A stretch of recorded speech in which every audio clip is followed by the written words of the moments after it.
വല്ലാത്ത ഗാഢബന്ധം വേടന് അമ്മയുമായി ഉണ്ടായിരുന്നു എന്നാണ് വേടന്റെ സോഷ്യൽ ക്രിമിനൽ എന്ന പാട്ട് കേൾക്കുമ്പോൾ മനസ്സിലാക്കാൻ കഴിയുന്നത്. അമ്മ അനുഭവിച്ച ദുരിതങ്ങളെല്ലാം രണ്ടോ മൂന്നോ വരി കൊണ്ട് വേടൻ ആ പാട്ടിലൂടെ അനാവരണം ചെയ്യുന്നുണ്ട്. കോൺക്രീറ്റ് വനത്തിനോരത്തില് നവീന അടിമകൾ വാടും നരകം പോലൊരു ഇടത്തില് എന്നെ പെറ്റല്ലോ കല്ല് പോലൊരുത്തി, അവളെ ജാഫ്നയിൽ നിന്നാണോ തുരത്തി, അവളിൽ ഉദരത്തിൽ നിന്നും ഉരുവെടുത്തത് പരുത്തിയല്ലോ എനിക്കും തീ.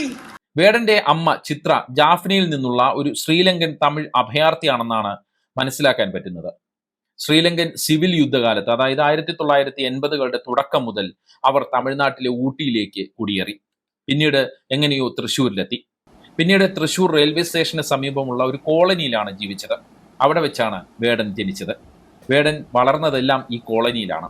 ഈ പശ്ചാത്തലം വേടന്റെ സംഗീതത്തിലും സാമൂഹ്യ വിമർശനങ്ങളിലും എല്ലാം ഉണ്ട് എന്നുള്ളത് നമുക്ക് മനസ്സിലാക്കാൻ കഴിയുന്നതാണ്. ആ കോളനിയിൽ നിന്നാണ് വേടൻ ഇന്ന് കാണുന്ന നിലയിലേക്ക് എത്തിയത് എന്നതും നമ്മൾ ഓർക്കണം.